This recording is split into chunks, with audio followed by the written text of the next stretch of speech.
Okay, and we are live.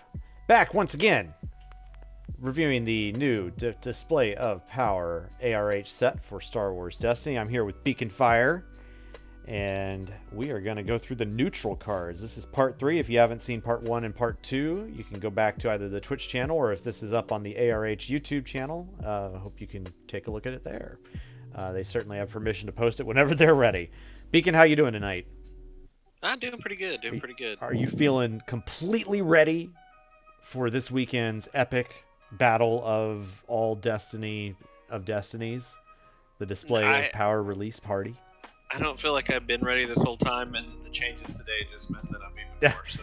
And we may get into that a little bit at the end. It makes one particularly large difference that we will get into toward the end, especially with the Max Rebo change, but we'll get into that in a minute. But more importantly, we are here to talk about the neutral cards. Once again, this is part 3. And so let's just get right into it and see if we can keep this to a relatively good length. This is starting with card 84 going to 116, so there's about 32 cards, or about 10 cards less than before. And if we keep this to less than 2 minutes a card, we should be done in about an hour. So strap in and let's go. Let's see what we got here. The first card is a blue neutral. This is Balance the Force. This is a 1-cost event. What does this remind you of? Does it kind of spark any Easter eggs in you at all? Let's see. Well, you're gonna have to help me. Oh well, that's all right. Well, there's actually been only a few cards in Destiny that have relied on an opponent having more dice in the pool than you. A couple of them are actually really ARH cards, and I'm blanking on them exactly on what their names are. But there are a few things like that, and some of them are like play if they have more dice showing damage than you and stuff like that. But this is an interesting kind of weird take on it though, because not only does it remove a die, it relies on if they have more cards in play than you. So if you've got a smaller board, then you get you can give a character 2 shields. That's kind of weird, right? I mean, yeah, it's funny that you mentioned this card because I was just going back and looking at my witch deck, and I was like, this I can see this because I don't have very many dice, and I don't usually have very many cards out. So I was like, this would be pretty good value for one. But yeah, and this feels like a card that goes in, your big little decks maybe, because those tend to be a little tighter on board space overall. So kind of an interesting kind of piece of the puzzle. Yeah, I think this isn't like in every deck, but you just kind of take a look at it, and if you're like, I think this would work most of the time. Yeah, I think you play it. Yeah, it makes sense for certain decks and not others. But we'll see we'll see where it goes. But it is a very simple, kind of a spend one, remove one. So in terms of basic value, it's kind of standard, but then there's, conditional bonus. And these are good. I like that sort of thing. We've noted that many a time here because that's kind of ARH's modus. To have standard value, but then give bonus with certain conditions. Cool. Lightsaber Reflection. Love this card for a variety of reasons. The art is spectacular. Love it. Just the way that they've done that, the art department does deserve a lot of credit for ARH. This is a move event, which is kind of neat. Yeah, I didn't catch that part of it. Yeah. But, it makes sense. It's very fluid Riposte-like. Yeah. Well, it's kind of like go in your Jarkai decks instead of. It's kind of like a weird hybrid of fluid riposte / deflect, right? Yeah. It needs it just removes a die, and it has this new mechanic of exhaust the upgrade you control with lightsaber in the title. So kind of reminiscent of kind of like Rising Whirlwind in that regard, where it kind of requires you to have something in play in order to use it. In this case, a lightsaber, easy peasy, right? If you're in blue. Removes the die, so that's the standard part, and then if that die was a damage die, you deal damage to a character. Okay, I dig it. I'm happy with that. There's not much really to say. It's standard removal, but kind of fluid riposte like, slightly deflect like, slightly. Yeah. But I don't like paying 1 for 1, so there's got to be an extra condition. Yeah. So I like the extra damage. Yeah. So again, sort of extra conditions get a bonus. Suppress your fears. This is a 0 cost. This is a curious card. So you can... this is, again, relying on this exhaust and upgrade thing, but instead of exhausting an upgrade to do a thing, you have to spot the exhausted upgrade to take an additional action. Okay. So that's kind of funky. It doesn't really give you like the traditional action cheaty vibe here, because you tend to think about action cheating as like, I'm going to action cheat into, using focus, getting damage, and then smackdown. This isn't quite like that unless you can turn a die to something showing a special that does damage. It's funny. When I first looked at this card, I was like, I'll never play it. But it might have... Well, it's got some more restrictions, but it's got less restrictions than the... what's the Inquisitor card where you do damage to yourself to turn a die to a...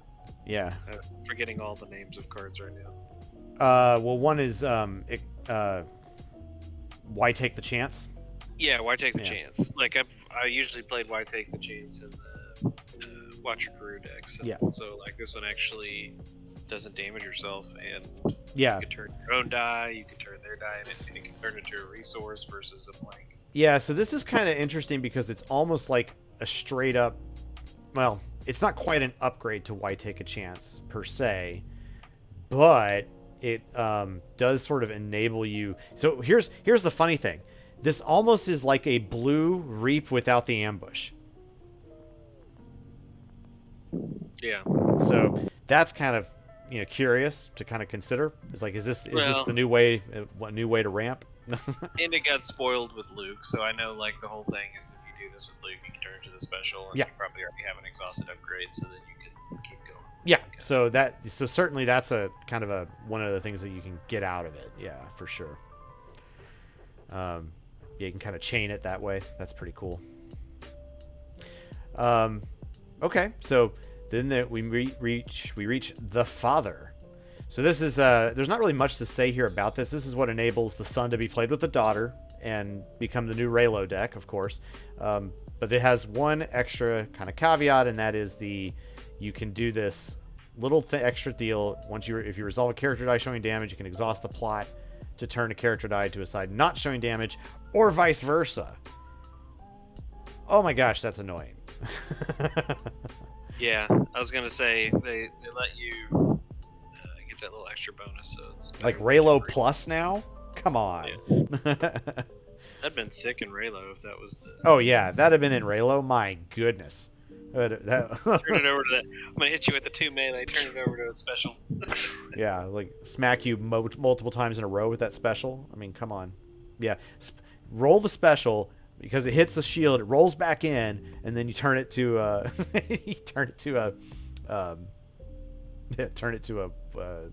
whatever, a melee. Melee, yeah. Annoying. Well, anyway, it is annoying in the Son Father deck. Almost like, I don't know. The Son Daughter deck just does so much stuff. I'm calling it the Force family. Does that sound right to you? Yeah, you throw the father in there. Yeah, the father, the son. Father, son, and the holy daughter. Oh, wait, that's wrong. Whoops. Not now. Whoops. Yeah. All right. Well, absorb energy.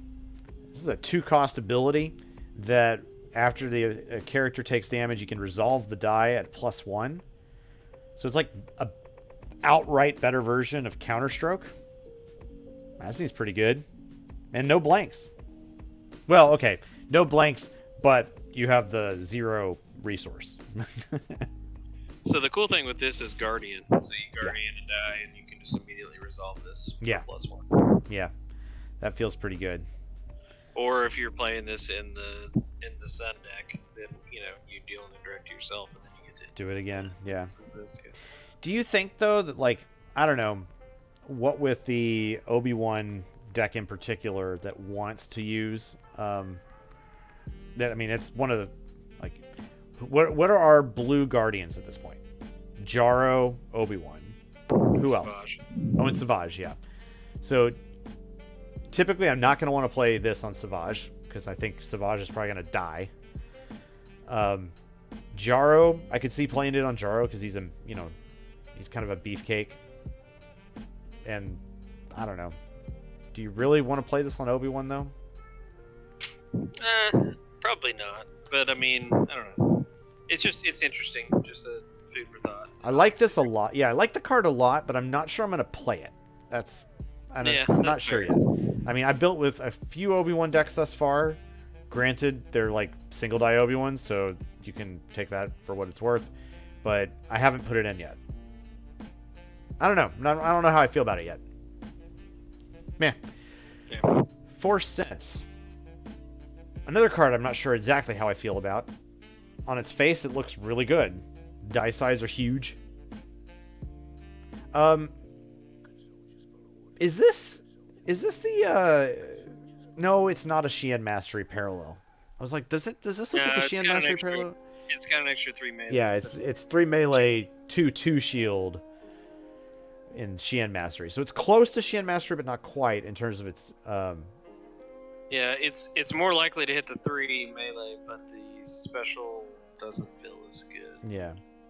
Because the problem with the special is, yeah, you're removing a die and you're re-rolling, but I've played this in a few decks, and I've definitely constantly hit specials, and I'm like, okay, I'm sick of re-rolling die. I need to get some damage or money out of it. Yeah.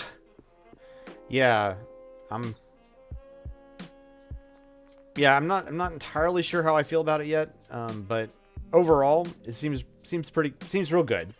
But right now, I still feel like I'm kind of tooling up Jarkai decks rather than ability decks at the moment. But I've seen it to a good effect used in father, son, daughter deck, and Moloch notes that like you noted as well that absorb energy with the sun for the indirect sides. Yeah, oh yeah, indirect pay sides, definitely. And something, I guess, actually going back to absorb energy real quick, where one other place where it might be pretty good to consider is not just with Savage, but with Maul. You can put it on Maul. You don't have to put it on Savage in that deck, and you'd probably still be pretty happy with it there. So that's probably worth it. Thinking about it, at least. Okay, anyway, I'm going to shut up about that now. But 4 cents is cool. 4 cents is really cool. I just haven't figured out how to quite use it most effectively yet. Training lightsaber. So this has already because of the almost infinite loop card.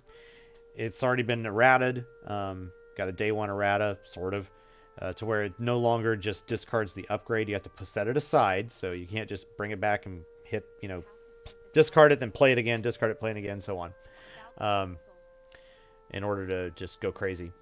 Yeah, if you didn't get hit by that, because I swear I played 4 games against Rebel Trader and he had it in 3 of his decks, and I got hit by 4 to 5 damage around on it, and I was like, if this doesn't get changed, oh yeah, it was. I'm playing something with this in release for sure. It was an oversight. I mean, it just got missed, and it happens, So good on ARH for noting it and immediately changing it. I mean, this is why it was beneficial to have it done, a week before the release tournament, to roll out this and get some of the kinks that may have been missed out. So kudos.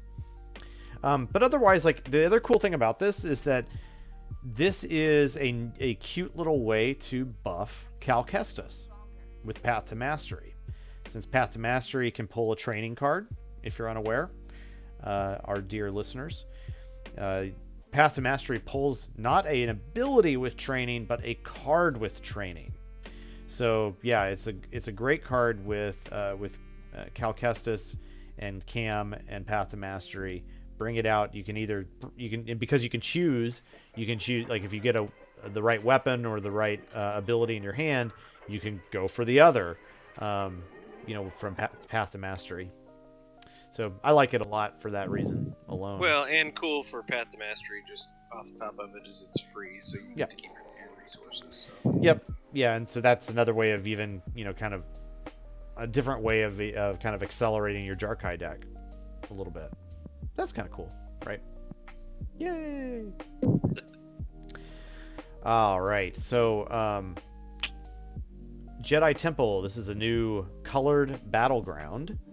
The Jedi Temple of Lothal. You play a card from your hand, reroll a number of dice equal to that card's cost. Give a character 1 shield. Nice power action. I mean, I like this one a lot. I haven't played it yet, but it makes, simple sense. Yeah, I between this and the palace, it's harder to decide now. Yeah, definitely harder to decide. Palace a lot, but I like the palace a lot better than the other blue battlefield, but this one's up there. Yeah, I mean, given that we know that reroll decks are going to be kind of more prevalent, having some of these sorts of things. Oh, and also mill.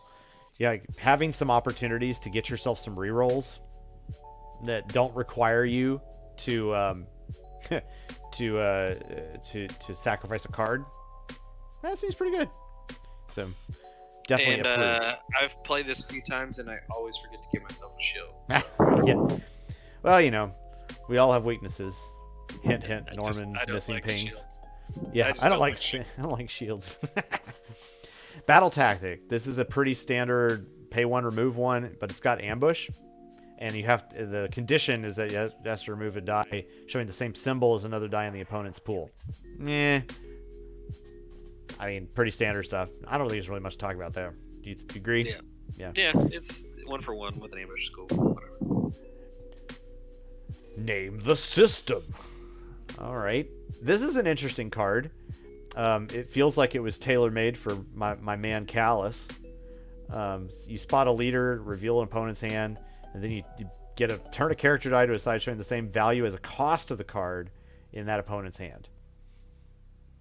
I dig that.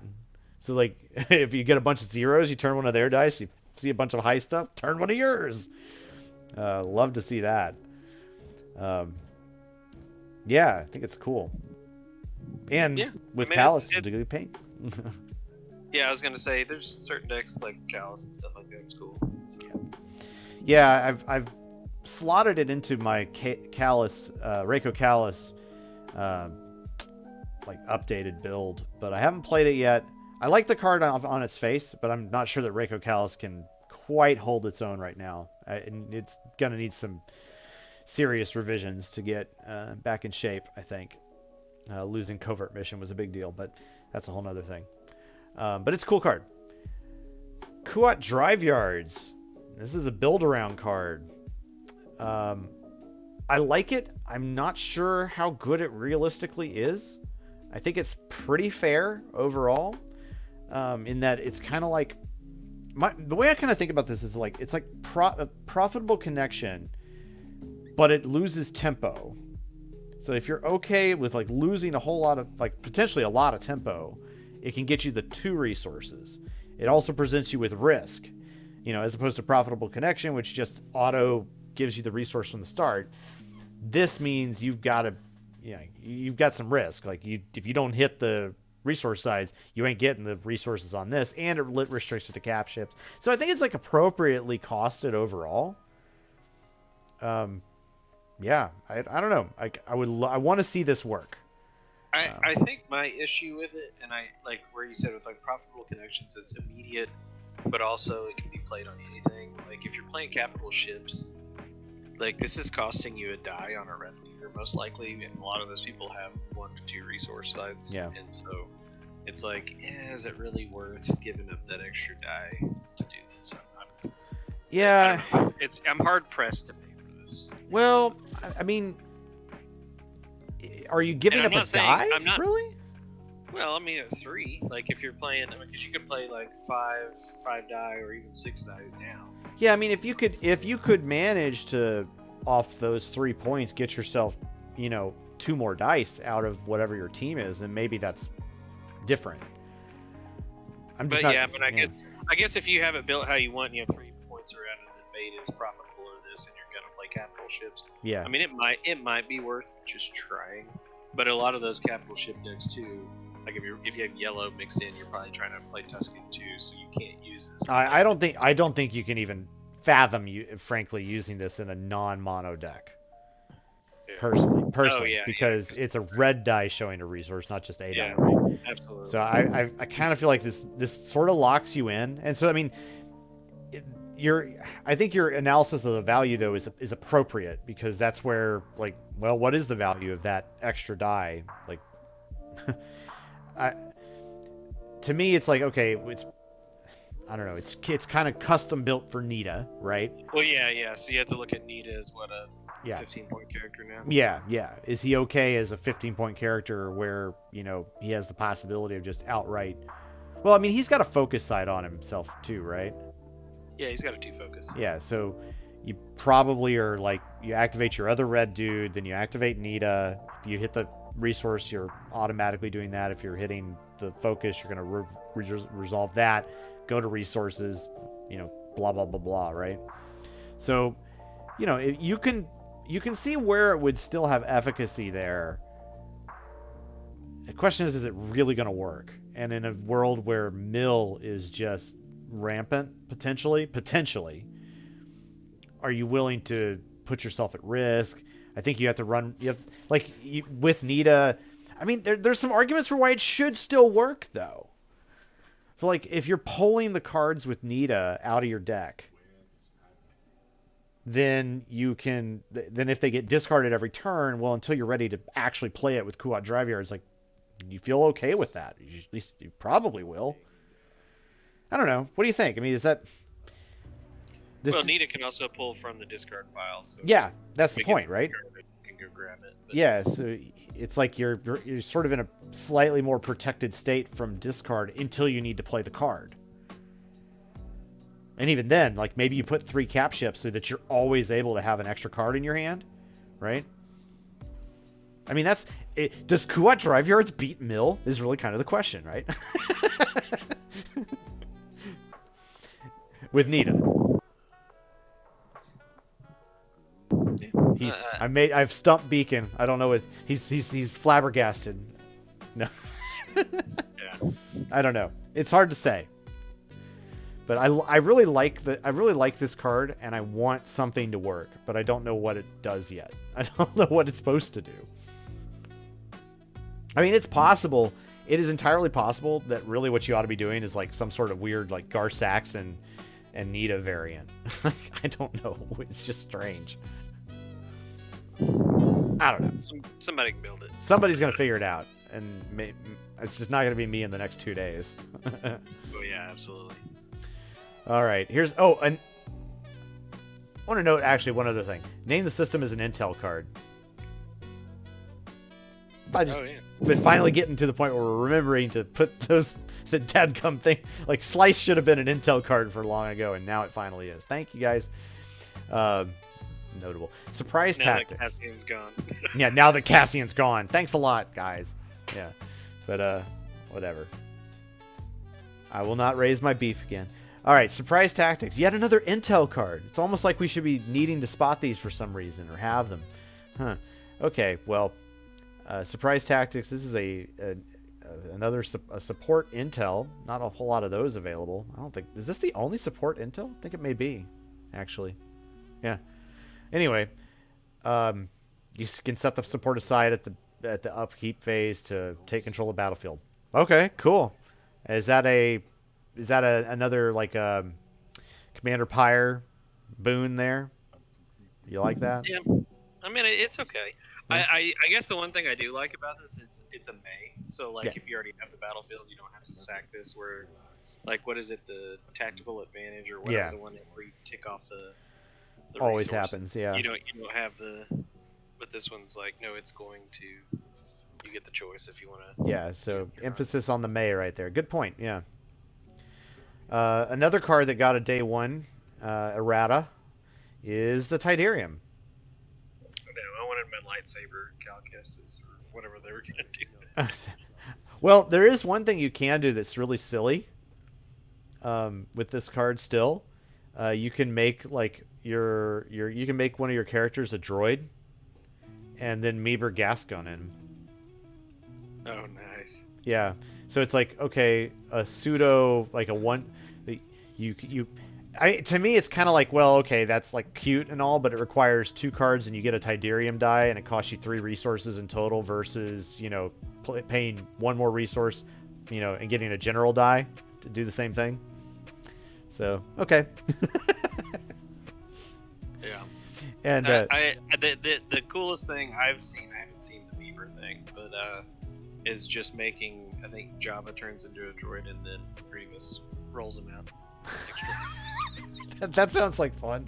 Yeah, you got a resource sitting there, you're like, okay, well, Java's a droid, now I'm gonna power action him out to get some more money. Okay, alright. That's interesting. Yeah, so there could be some fun little tricks like that, but yeah. Huh. Well, it is kind of interesting to kind of compare this on some level. Like, it's not exactly a right analogy, but it kind of reminds me of Senate Chamber. With it's a 2 cost that kind of has resources and focus. Yeah, and it had a 1 discard, I think. The Senate Chamber was a 1 discard, but it was no pay side, and it had just 2 resource sides, I think. Isn't that right? But I think it had 2 focus sides too. Is that right? Yeah, I believe it was 2 focus. Maybe I'm off on that. Okay. Malak was in the chat. I don't know if he still is, but he would definitely know. He can correct us. Well, Tidarium is a pretty cool card. I'm not sure exactly where I'm going to find space for it in a deck, but I like it. It's cool. I'm glad it's here. Chain of Command. This is a weird card. Not sure I like it. So the coolest thing I've seen with this is Sauls Die. Okay. So it got redeployed over, and then you get a 3, 4, 5 indirect side. That's fun. I dig that. Would you do that in like a Saw base Malbus deck? That would be cool. Yeah. That would be cool. I mean, if you really look at it, it's 1 cost, and if you get a really good character die, I mean, that's a hell of an upgrade. Yeah, I was thinking that one thing that might be interesting would be to put it in a Jyn Erso Taladarith deck. Because they're going to go after Jyn, so you don't really want to put anything on her that's not redeploy. All right. Yeah. If I'm already thinking that I'm going to probably go wide and, run vehicles and stuff, this seems like a pretty natural thing to put in. Yeah, I mean, it's kind of like the same effect of Darksaber, right? Yeah. Like, you want to target this person, and they drop the Darksaber on someone else, and you're like, do I want to switch, or do I just keep going after this person? So. Yeah. Makes sense. But I like it. It's interesting, but it has yet to be seen where it's going to make the biggest impact. Well, the other thing too is if you have a leader, you can turn on, like Power of the Tribes and stuff. Yeah. Like that as well. But I mean, I don't think you'd be running it hoping that you would get this. Yeah. I don't know. Keeps your batch alive, I guess. Your bad batch. Yeah. True. But you can always keep your bad batch alive with Meeber Gaskin. Never forget. Go Meeber! SC-14R Light Blaster. This is a cool weapon. I like it. Reasonable sides overall. It's got a pay side, 3 for 1, but okay. And then the resource is a 1 resource for 1 indirect to yourself. But you exhaust this upgrade and remove this die showing damage to deal 1 unblockable damage to a character. That can get actually, like, strangely, could be valuable sometimes, right? And to just have that on a stick like this, as opposed to, a crucial thing that costs points on a character, I kind of like that. Yeah, I mean, it seems solid all around. I haven't added it in any of my decks yet, but I don't think it's because I think it's bad. It's just I haven't played a whole lot of Yeah, there's a lot of things to try out. This is not super high on the priority list right now. You kind of want to hear this. This is a a support card to ourselves, like in the generic sense of, it's not something you build around or whatnot. But okay, Hangar Bay, our red neutral battleground of this set. So this is kind of weird. It definitely is struck a chord with people. You know, it's after you activate a character, you can give control of the battlefield to an opponent to deal 1 indirect damage to that opponent. So, is it good or not? Like, if you're just like using this and you just keep pinging each other, that's kind of interesting. Does it just sort of? I mean, how does this work? I don't know. I mean, it's funny because Pyre rotated out, but we brought it back. But Yeah. it's literally like Pyre's favorite battlefield. Yeah. I'll activate, give it to you, then we'll steal the battlefield back. Oh, I take a damage. Oh, but you also take one too. So. Yeah. Yep. Yeah, it's real interesting the way this kind of works its way out. I guess if you have a lot more health, and more characters, you're like, I can put you on a clock, but I don't know. Yeah, it's like, is this comparable to like an Arena of Death sort of situation? I could probably see that. Man, could you get like 5 or 6 white Ewoks with this? Yeah. That way. I guess you're not gonna get it back though. So, is this the deck when they finally reprint Hoth Trooper? Is this the?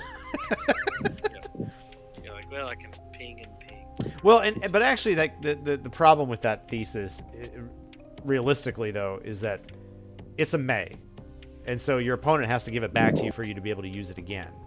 So it kind of does require you to be more active in building around it. Yeah, for sure.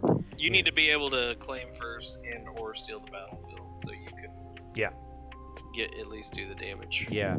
So, I don't know. Interesting. Okay, now we get to talk about yellow, and in particular, the really exciting part, Control Visago. Lordy mercy. I haven't gotten to build with him yet, but I love this card.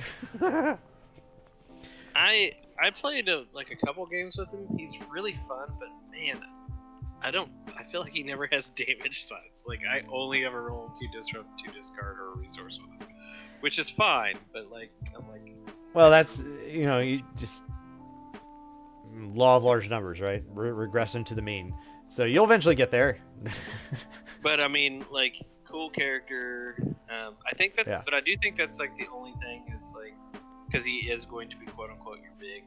So like, if you just keep rolling, a resource for indirect, it doesn't feel as strong. He's kind of hard to understand because it's hard to know exactly where you're going to partner him with. And I haven't figured it out yet. But one thing I'm curious about is like putting him with Ki-Adi-Mundi. We have of late been kind of down on the whole Ki-Adi-Mundi plus Benthic. Benthic has been kind of on the wane, despite the fact he's still really good. Right? He's a good character, but we just haven't, like, blue has just not been working out. So I think it'll be interesting, number one, to see, does Benthic make better sense with Cam again? Does Benthic make better sense at all again? Just with the variety of things that are out there. But then with this guy, like, what do we do with, is this better than Benthic? Yeah. And the one thing this guy is, a lot of people are forgetting his reroll. Yes. And it's not just dice, so you could have your Viber sword on another character sitting out there on a flank. So the free reroll's nice. Yeah, for sure. And that's super important. Can't deny that. So you gotta love it. Reroll, and you can reroll an opponent's. Mm-hmm. They're sitting on like a Vibro 2. You can reroll it. Hopefully, a lot of options. He's like Rogue 2. I mean, he does it without requiring the spot. I mean, you're gonna almost always be able to use it when you're activating him. So I really like Vizago. I don't know where to put him yet. I think Cam is a good option. I don't know. Do you think Cara Dune might be another natural? What other 14s that kind of make sense? I mean, the thing is that it's hero and villain because this guy's neutral. What do we do with that? It's not a good deck. It was for fun, but just because I wanted to play both characters, I built in high stakes so I could get her shipped down. You kind of broke up there for a second. Did you say Kira? Yeah, with Kira, and so that way, with high stakes, so you have her ship, his ship, and Tusken Camp, hopefully, or a Vibro Sword. Yeah, those right off the bat, get some decent value. Yeah, I mean, It's not the most optimal play, but I like both characters, so I wanted to try them out. So. And both of them are leaders, right? Well, not that it really matters, I think, probably. I think they're both leaders and scoundrels, to be honest. Yeah, I forget. Well, I really like Vizago. I haven't messed with him too much yet. I've just been too interested in a few other things. Any other final thoughts before we move on to the next? No, I think he'll be a lot of fun. Yeah, it's gonna be bizarre. Imbo. In the final stretch, last 16 cards. Imbo.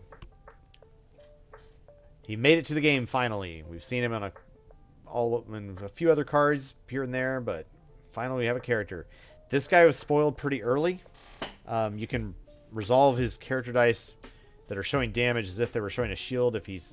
Oh, no, it's just resolve one of his character dice. Oh, not even it was showing damage. But when he's taking damage. So it's kind of a real flexible dude here. And then his power action, you can resolve the die showing damage against a character with a bounty on it, increasing the value by 1. Okay, that's cool. At 15 points, do you think this guy makes a cut in many places at all, though? I mean, he's got a 2 disrupt side. That's pretty darn good. I could see possibly playing him with, like, Boba Fett and No Allegiance to each get an extra help. Yep. So you'd have... But, of course, he's not a bounty hunter, so that kind of sucks a little bit. But, I think he's solid for 15. Uh-huh. He's very versatile, and his power action's cool. Just add an extra damage. Yeah. Do you think that there's there's a villain bounty hunter deck with a 15-point bounty hunter where you might end up being able to use like hunt and eliminate? Do we have any 15-point bounty hunters at this point? I was gonna say what? CAD 16. CAD 16. Then Aura Sync's 13. Yeah, it may not actually be realistic. I don't know. I'd have to. And then what's the other ones? She's 14 too. Well, you could play with like Greedo and an 8-pointer if you could figure out an 8-pointer. Yeah. He's just in that kind of weird spot. Yeah. It's like I don't feel like he's overcosted or undercosted. I think he's actually fine, but his pairings are a little weird. Yeah. He may be like Vizago, where you kind of need to figure out a pairing that's not really standard. It's not really trying to go for like bounty hunter synergy per se. Just trying to go some direction with it otherwise. I don't know. It's interesting. All right. We do have a new bounty here. Public Enemy. This is also an intel. All right. I wish I had something to use intels with. I'm not bitter. A yellow intel. Yeah, well, that Data Heist is a yellow intel. Slice is now a yellow intel. You needed the yellow for Cassie. But, Burned is a yellow intel.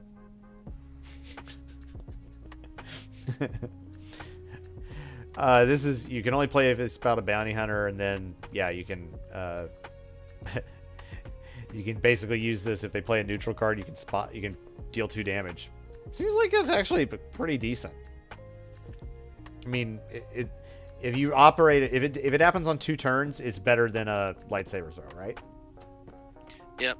Key here is you just got to remember it. Yep, just got to remember it.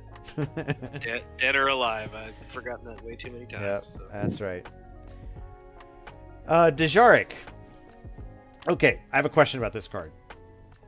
When this is one of those, you and your opponent are gonna choose to do something, and it comes from a list. You get to start, but when you choose one of them, does that like mark itself off the list, and the opponent can't choose that one? Huh, I didn't even think about it like that. I was kind of thinking about it like Maz's power action. Yeah. And how did that one read? Yeah, that's a great question. I'll go look it up. Okay. That's my one concern about this, because if it is just like both of you get to do one of these things, I am not sure that I pretty much ever want to do this card. So, I don't know. That's my question. Okay, so Maz says power action. Opponent chooses and does 1. you choose and to others. Yeah. So there's the key. Yeah. So that's the difference in the language, and I have to believe that they deliberately chose this language, which makes it to me sound like that both of you are choosing from the same list, and like all three. There's nothing saying you can't. So like Yeah. Yeah, I've always thought about it as like, oh, cool, I can resolve my dice. Now there's nothing left in the pool except for your one, so now you're screwed. Yeah. So I don't know. It's not thrilling. Yeah. I mean, one thing it does do, though, and this is like the situation where it feels good, is when your opponent like activates their vehicle with one die as their first action, rolls it into the pool, and then you play this. Oh yeah, or like they have the Executor or Blizzard or something, and you're like, cool, 0 cost to remove. Cool, yeah, just get it out of there. So surprise. So that's the one situation which I feel like, okay, that makes sense. But other than that, I'm not very keen on this card. Yeah, okay. Broken Horn. Well, don't we know it? This is Vizago's ship, and the power action enables you to you can resolve this die, discard a spot signature Vizago, or discard a card from your hand, resolve this die, increasing its value by the cost shown on it. So it's like a built-in vicious tactics. I kind of like it. I especially love the fact that it can be a pay 1 get 3 resources, so that's cool. I mean, it's a yellow neutral support, and so it's going to compete with Tusken, so Tusken's usually going to be better. But, I mean, I would play this with Vizago, so you don't have to discard a card. Yeah, I think I only play this with Vizago, but I want to play it with Vizago. Like it feels good, and I'm glad we see cards like that. We need more cards like that that are that really do key on having particular characters on your team. It's just like, that's a cool thing. I think that's nice. Ula. This card kind of scares me, because it is a 1-cost support that has charm. And you activate the support and reroll 2 dice. Yet another way to disrupt what your opponent's doing. I don't know. Yeah, if you're, obviously Leia being the obvious mill deck, Yeah. but if you're playing charm-heavy decks, like this 100% goes. Yeah, I don't see how you don't play this card if you're playing charm. I mean, think about it, like, even if you're playing, like, Leia and Padme, yeah, this gets you Leia's power action turn 1. 100%. Yeah, you're always going to play this. Or if you're playing, like, Han Chewie, because you're trying for the theme, you better be playing this card. Yeah. So, cool. I don't know, it kind of concerns me, though, that just a lot of the cheap charm stuff, it's going to get a little crazy. All right, the E851 blaster pistol was spoiled pretty early as well. Kind of funky. It has all these indirect sides on it, but when it's on a scoundrel, you can resolve the indirect sides as if they're ranged. That's different. We haven't seen that before. Well, maybe we've seen variants on it, but not quite like this. Yeah, I mean, in the scoundrel deck, it's pretty solid. In a scoundrel deck, I don't like. You'd be fine playing this on Vizago. Yep, absolutely. Well, that Kira Vizago deck, this was it. Oh yeah, absolutely. Dayu City. I love this card. It's kind of like a weird variant on Trick. Power action reveals a card from you reveal a card from your hand to turn an opponent's die to a side showing a value equal to the cost of the revealed card. I love it. I think this is really cool. Yeah, it's solid. I do think the three colored battlefields all will compete with the other colored battlefields. They're all pretty good in my vote. Yeah, they're all cool. Although I'll say, out of the three colors, reds have the weakest battlefields. They're all the sets. Yeah. I want to love Tapoka City, but it's just hard. Yeah, I mean, it's a reroll, so you're like... Oh, look, we have a first-time chat from a bot that is totally stupid. So, yeah. Somebody report that, would you? Okay. Anyway, Max Rebo. Okay, this is the card. This is the card. There are all other characters, and then there's Max Rebo. Because he is a popular Ortolan. Thankfully, this was notably balanced as of today. Because 7-9 is way too cheap for this character. Which has charm. Is he this before the balance? He's the same points as Figrin, right? Yeah. Yeah, and he's just so much better. And he's just like sheer upgrade on Figrin in every way. Well, and the problem with that is where you have 3 charm characters. One of them requires 2. One of them requires 1. Like you're pulling this off every turn. Yeah. It's way too good. Yeah, and Figrin actually required 2 charm tokens to do his power action as well. This only requires 1, and it levers more to what you want to do. I mean, come on. Yeah. And his die is better. I mean, come on. So yeah, and again, it's why it was good that we released the set a week early. You know, and to get it out there so that there's more. Put a whole bunch more eyes on it, and you work out the kinks. So yeah, this guy's 8-10 now instead of 7-9. That makes it a lot more balanced. Like it was just not right prior. Yeah. What with all the cheap charm that was coming, I think it's still that the Leia mill deck is probably one of the prime threats, and it's definitely out of the gate tier 1. One of the things you absolutely have to be concerned about to be competitive. Yeah. But I think it's probably notable. We didn't really say, but his power action is like actually legit good. Maybe it's worth discussing for a moment. Where does Max Rebo fit now that he is no longer in the Leia mill deck? He's a 10-point guy, has 7 health, but he's going to be able to he's going to be able to get extra shields out the wazoo, right? It's basically like he's like free removal every turn, just about. Yeah. So where does he fit? I haven't even thought about him since he changed, but I mean, he's still at 8-10, still pretty solid. So. Well, speculating though, like he's definitely in a wide deck. He's got 2 resource sides. Like you can't deny that. That seems pretty good. He provides a measure of like legit removal early on. So it seems like, just to me, that he's in, a wide vehicle support deck right off the bat. Yeah. You want to activate him early, put a charm token on whoever is the biggest threat on the other side of the table, and then whenever something rolls out, that character dive shows some, good stuff. Get those shields.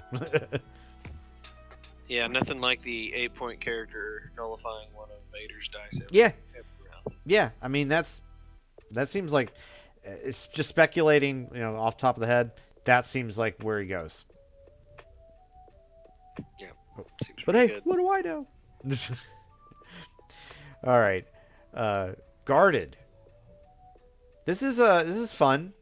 We haven't seen a whole lot of things that key off guards. What guards do we have available? One of them is this guy from the prior set. Our good Cobb Vanth. Almost said Vanth Cobb. Cobb Vanth. But do we have any other guards available to us at this point?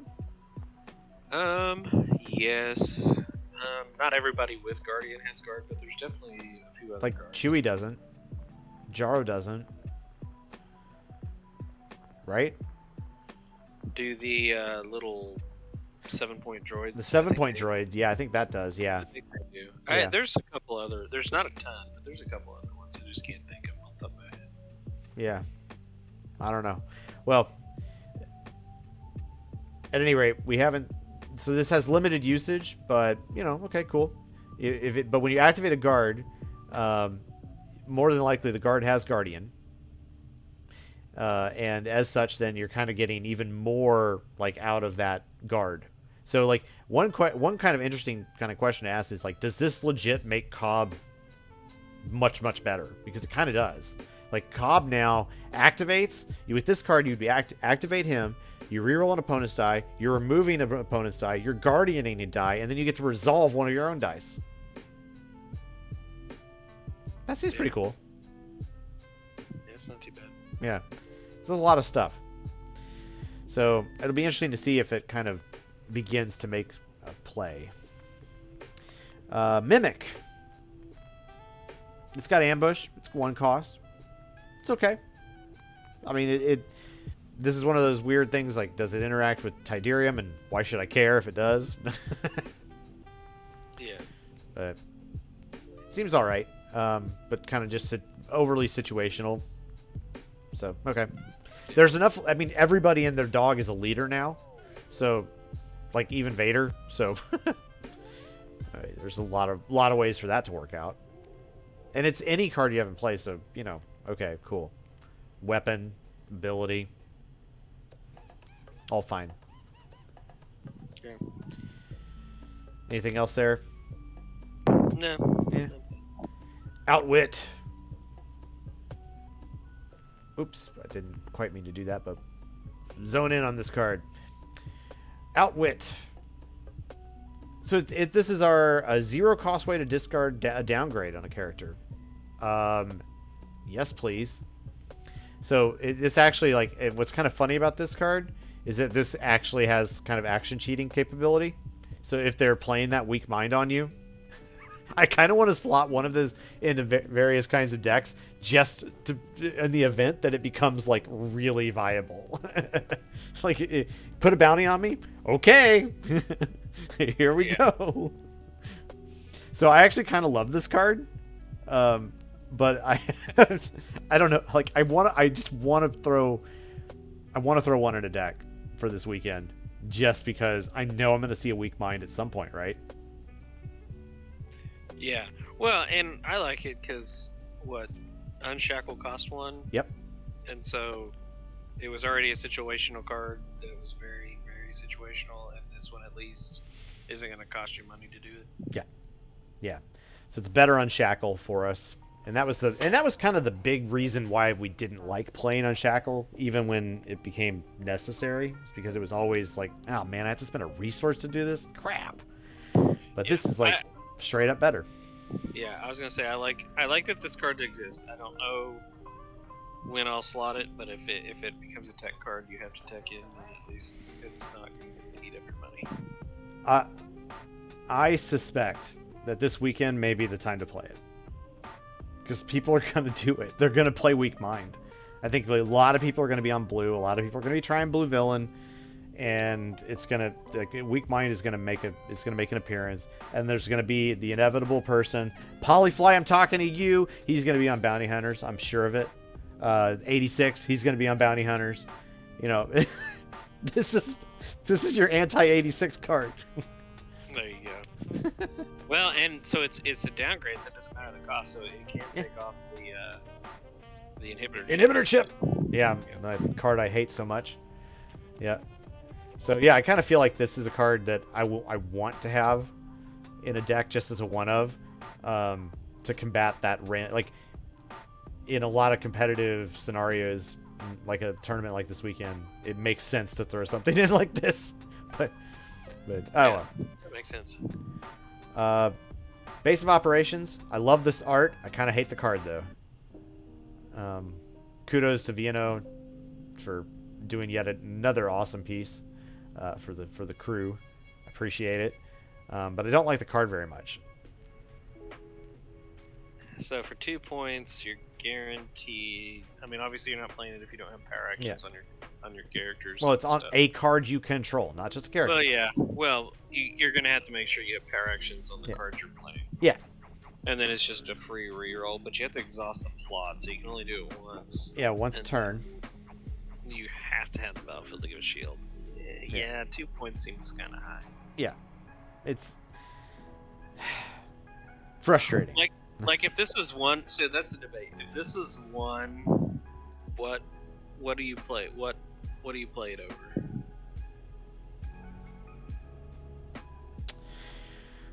Because I still like high stakes more. I'd probably play it over the blue and the red. If I had both if I were in a 29-point deck and both my characters had power actions, I would definitely consider this over, the just give me a shield. I might consider it over high stakes. Yeah, I think the high stakes would be the hardest one for me because I like that extra resource, but it gives it to your opponent too. So yeah, if this was one being gray, I mean it would probably cancel out at least two of the other ones and possibly the third one. Yeah. So it's a weird spot. Like it's almost like it's a 1.5 plot. Over the course of it. You're not playing this. You're not going to play this over Path to Mastery. You're not going to play this over. Yeah, I mean, what's a yellow 2 cost at this point? Underworld. Yeah, I mean, I probably wouldn't play this over Underworld because it gives you a resource. Yeah. Yeah, it's hard to justify this over other 2-cost plots, whereas it feels like I might have choices to make if it were one. And I don't know. I maybe have to think about it a little more, but the fact that it starts out at the the beginning of the game on the field, but you have to control the battlefield to get the shield. That's where I like, man, I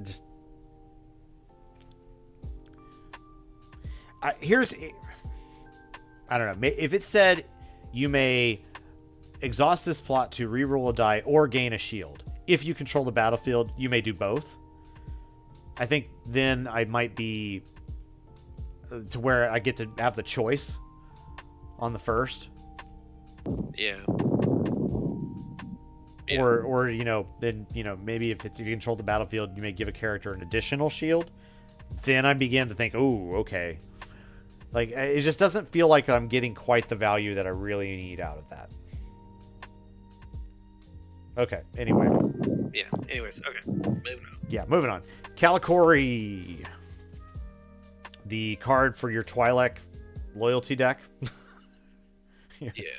And, but it's kind of fun. Like, it actually lends itself to that, to the idea of maybe, a Hera, Kanan, Path deck. Yeah, you know what though? I actually think this is better slotted in with the resistance because it doesn't say character, it just says activated Twi'lek or Kanan. Oh, because the problem I've had with this card, I've tried it, is that one character dies and then it's just getting you one shield a turn. But if you have that resistance fighter out there, then it's guaranteed still 2. So yeah. I don't think I play this unless I'm playing at least 1 or 2 Twi'lek/Kanans and the resistance. Yeah, so you so it makes more sense in a deck that's like running supports with Hera and yellow supports in particular, so you can play your the resistance fighter. Yeah, it's a good point. Good point. Well, maybe we'll have to figure that out. Okay. Cool. Well, woo her. More charm. More charm. I don't know why he has charm. I've never thought of him as charming.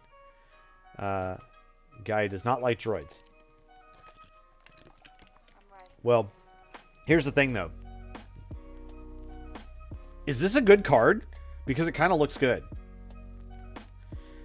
2 focus, and he has 2 resource sides, and you're gonna do 2. Like, it's not just like, even if it just was resource instead of special. Would that be good? It might be. This is even better, though. Removing a droid die. Okay. Heal damage from character. Okay. I don't know. It feels pretty good to me.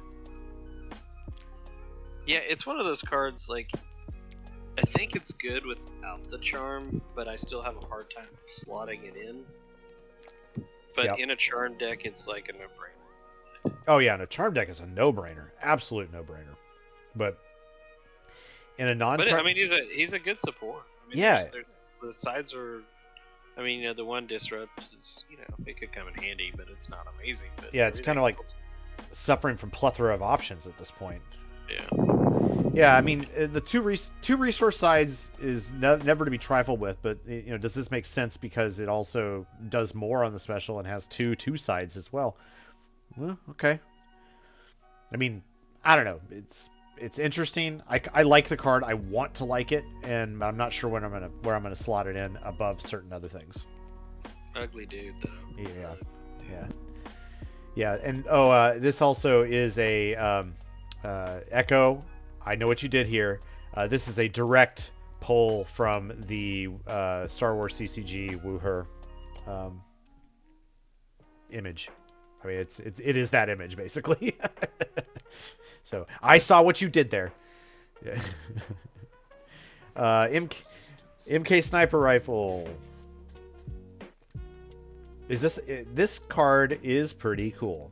I like this a lot. It definitely slots right into the Rainbow Reroll deck.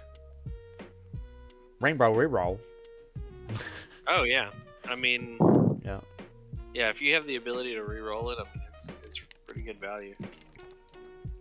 And it stays in a redeploy as long as you get unique characters, which more people are going more with unique characters than non-uniques these days. Yeah. So that's cool. Well, I think it was a deliberate move by the ARH team to be very conscious about making cool, unique characters. And You mean you don't like playing with all the no names? Yeah, it's Star Wars. It's a personal failing. What can I say? But I love this art as well. I know that this the kind of airbrush technique and everything is. Yeah, I love what they're doing with it. I think it's so cool. It's a great picture. Yep.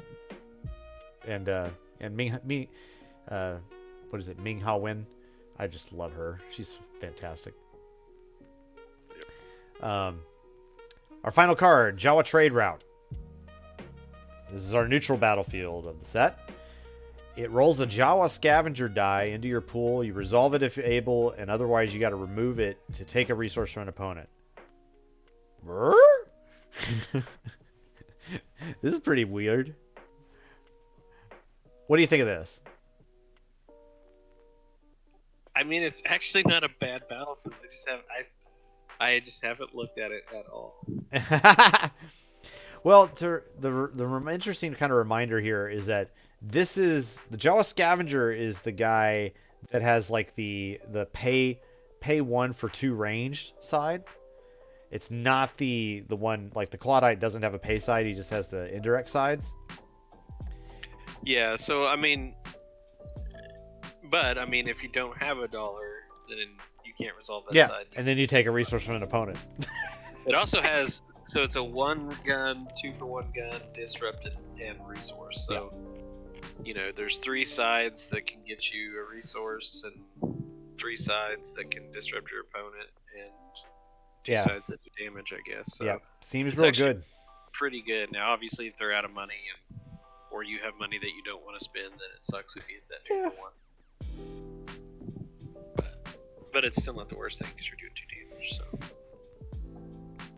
It could be worse. I mean, we often like the idea of playing the lightsaber throw that pay 1 resource and get the 2 damage, but still. But yeah, I probably don't play this battlefield unless I feel like I can keep up on pretty good tempo though, because I don't want to be getting hit by that every turn. Yeah. Well, that is the set. We did it. 1 hour, 3 minutes. Woo! That's all right. Still less than 2 minutes a card. And so hope you guys all enjoyed that. So in closing thoughts, I'm not necessarily saying what you're playing this weekend, Beacon, but what are you thinking you expect to see Oh my in gosh! this release tournament? Well, if we were playing like 150 people, it'd be all over the place. What are we at, like 43? So we're gonna be about. Say we're at 50 people. Here, I'll go first if you want. Yeah. Go right ahead. So I think that there's going to be a contingents of people going after sort of the kind of, for lack of a better word, we'll say these sort of expected quantities. The Force family deck of son, daughter, father. We're definitely going to see that. I think there's going to be at least 10% of the field, if not more, on it. It just looks cool. I think there may be some other kind of niche decks that use one of them, either the son or the daughter, but not the whole Force family. I mean, that's probably going to be your Leia daughter, and then your son plus like Tarkin or something like that. And it makes sense. It's cool. I think that people are going to be on Vader.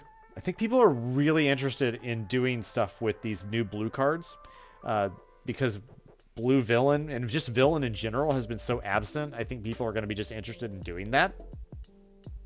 I'm worried about Mill. I think that's going to be arguably amongst the strongest things we'll see, and so you kind of need to have answers. And then, you know, the rest of the field is going to be mixed with a variety of different kind of takes on different things. I don't think that there's anything that's like far and away other than Mill on hero side that just screams like, I have to play this. Even Ayla and Obi-Wan, as cool as they are on their own, don't just scream at you in the same way that certain other things do. Especially with like Vader going down a point, which we didn't talk about tonight. I don't think it's necessarily a great idea. But 18 points, Vader, ooh, baby. That could be hot stuff. And so that's kind of where I'm feeling right now. I think you'll see a bunch of different villain stuff and a lot of blue, and we're gonna have to see what happens. Yeah, I think that's pretty solid. Like, yeah, Mill's gonna be scary. You're gonna see some Force family stuff. You're gonna see. I think people are gonna play Vader regardless, even if he wouldn't have gotten hit. Like, yeah, definitely. Vader Newt. It's gonna be a thing. I think Maul's. Oh yeah. So I think you'll see some Maul.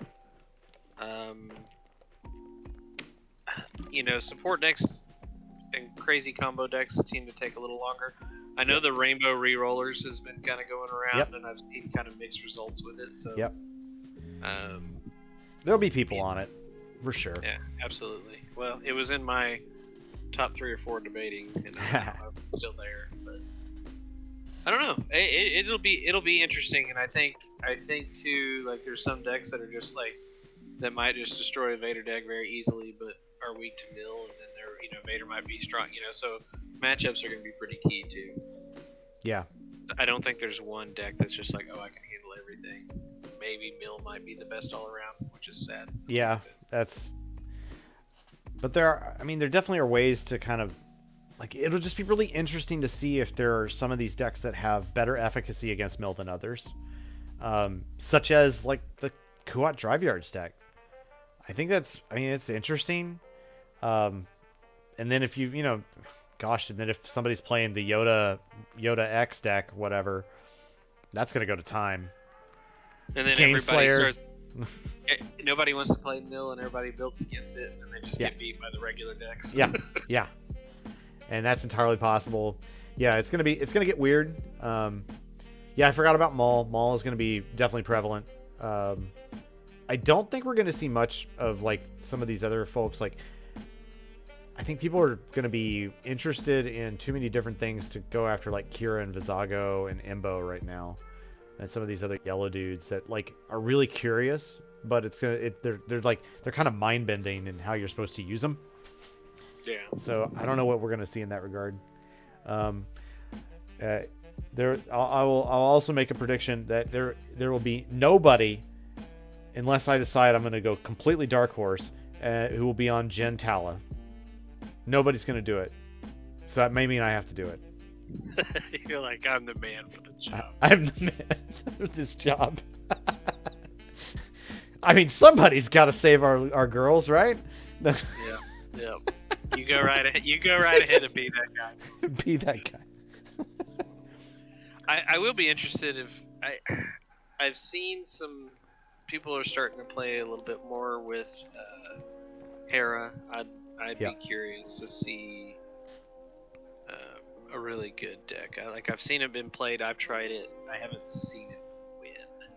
So I'd like to see some of that. I've been trying to build a mono red Hera deck with like Wedge and AR. It's way more difficult than I had anticipated. Yeah, I wonder if Hera's day is because usually you get the aggro and the big characters out, and then inevitably the supports will come out and eventually dominate those. And I wonder if that's when Hera can kind of slot in and start blowing up those things. I don't know. Well, one thing that I haven't looked at yet, but I think is possible, and this may be where you really have to go, is like a legit Spectre Cell deck that runs, either like Hera plus Ezra plus Sabine from Covert Missions, which is in the reprint list and done so for a reason, right? So if that, because that's 31 points with the Spectre Cell plot. Likewise, I think that's right. Is that right? Yeah.